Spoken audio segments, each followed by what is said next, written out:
भारत और पाकिस्तान के बीच अदावत बहुत पुरानी है। भारत और पाकिस्तान का इतिहास खून से सना है। दोनों देशों के बीच 4 बड़े युद्ध हो चुके हैं। वर्तमान में भी दोनों के संबंध अच्छे नहीं हैं। पुलवामा अटैक के बाद तो रिश्ते और भी तल्ख हो गए। पाकिस्तान के साथ संबंधों पर भारत का साफ स्टैंड है कि आतंकवाद और बातचीत साथ साथ नहीं चल सकते। पाकिस्तान भी चीन के दम पर भारत से दुश्मनी निभाने का कोई भी मौका नहीं छोड़ता।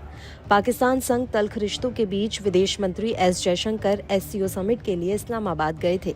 वहां से जयशंकर की एक ऐसी तस्वीर आई जिसे देखते ही लोगों के चेहरे खिल उठे। मन में मिलने की खुशी और उत्साह, चेहरे पर मंद मंद मुस्कान, माथे पर टीका और हरे रंग का चटकदार लहंगा। इस क्यूट सी बच्ची को देख हर किसी का दिल गार्डन गार्डन हो जाएगा। विदेश मंत्री जयशंकर का इस क्यूट सी पाकिस्तानी बच्ची ने अपने हाथों से गुलदस्ता देकर पाकिस्तान में स्वागत किया। वैसे तो जयशंकर का स्वागत पाक अफसरों ने भी किया, मगर सबकी नजर इस प्यारी सी बच्ची और उसकी मेहमान नवाजी पर जा टिकी। इस क्यूट सी बच्ची की सादगी पर जयशंकर भी फिदा हो गए। उन्होंने भी मुस्कुराते हुए उस क्यूट बच्ची संग तस्वीर खिंचवाई और उसे अपने एक्स अकाउंट पर भी शेयर किया।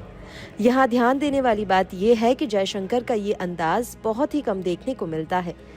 विदेश मंत्री जयशंकर संग इस क्यूट सी पाकिस्तानी बच्ची की तस्वीर अपने आप में बहुत कुछ बयां करती है।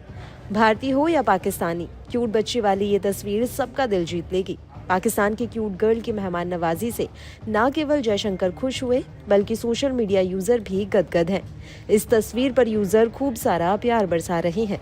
विदेश मंत्री जयशंकर संग इस पाकिस्तानी बच्ची की तस्वीर हर किसी का दिल जीत रही है।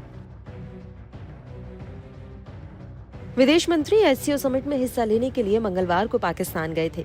पाकिस्तान के नूर खान एयरबेस पर जब उनका विमान उतरा तो दक्षिण एशियाई मामलों के महानिदेशक इलियास महमूद निजामी ने उनका स्वागत किया। इस दौरान 2 बच्चे भी जयशंकर को गुलदस्ता देकर स्वागत करते दिखे। ये दृश्य काफी मनोरम था। जब ये पल कैमरे में कैद हुआ तो खुद जयशंकर भी इसे अपने एक्स अकाउंट पर पोस्ट करने से रोक नहीं सके। जयशंकर के साथ तस्वीर में दिख रही पाकिस्तानी बच्ची की मुस्कान ने हर जख्म को पल भर के लिए भुला दिया। ये तस्वीर एक तरह से हर जख्म पर मरहम की तरह है।